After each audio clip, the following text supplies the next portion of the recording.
Hello and welcome back.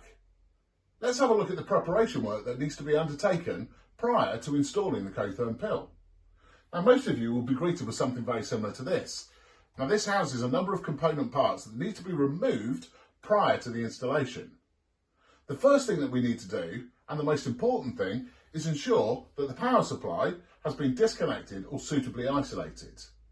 If you're unsure of how to do this, then please seek the advice of a suitably qualified and competent professional. The first job we need to do is remove the cover. Now, in a great deal of situations, this cover, or the nut that retains the cover, is finger tight. But for reference, it's an 8mm nut. So you may need to get a spanner or a decent pair of pliers just to release that. Once in, you'll see there are a number of both mechanical and electrical connections there. So what I'm going to do is bring the camera a little bit closer so you can see exactly what's in there. Now we're in a little bit closer, I can explain that this section here is the main heating element body. We will be retaining this.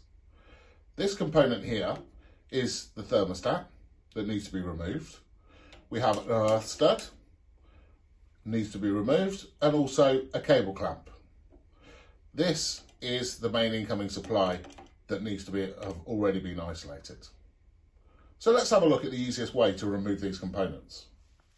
We've looked at many ways of stripping this out the simplest way possible, and this is by far the best we've found. Initially, start by undoing the nut that holds the earth cable to the earth stud itself. This is a little 8mm nut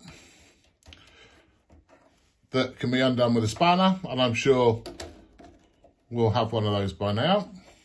Once we've done that, there's a screw underneath that actually holds the cable clamp onto the element body.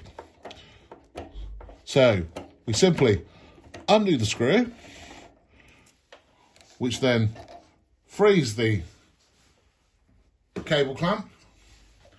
We remove the earth stud itself, and then the thermostat is a push-in thermostat, so it's actually located on these 2 points. That can now be fully removed very simply, very easily, and by far the simplest method we found.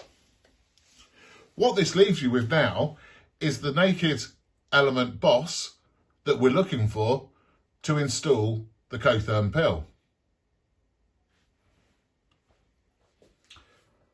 Now we have the naked element boss, we can now look to watch the further videos on how to install the Cotherm PIL. For further information, continue to watch our YouTube videos or visit our website www.cothermpil.co.uk.